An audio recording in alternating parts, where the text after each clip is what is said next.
বিশেষ করে রানীগঞ্জ ধস প্রবণ এলাকা ইতিমধ্যেই প্রায় 700 কোটি টাকা খরচ করে আমরা 6000 ফ্ল্যাট তৈরি করেছি, আরও 4000 ফ্ল্যাট তৈরি হচ্ছে।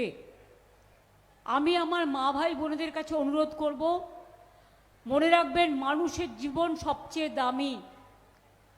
একটা নয়, দুটো করে ফ্ল্যাট গভর্নমেন্ট আপনাদের দেবে যদি আপনারা শিফট করেন, এবং শিফটিংয়ের খরচাও দেবে। মোট 10 লাখ টাকা করে ধরা হয়েছে। তাতে যদি কিছু বাড়বে কোনো অসুবিধে নেই, মানুষের জীবনের সাথে টাকার কোনো তুলনা হয় না।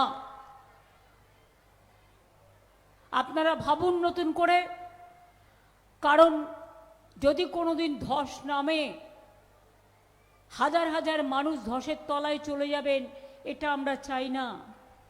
আমরা চাই মানুষের জীবন সম্পদ রক্ষা হোক। আমি আপনাদের জোর করছি না, আমি আপনাদের কাছে আবেদন করছি।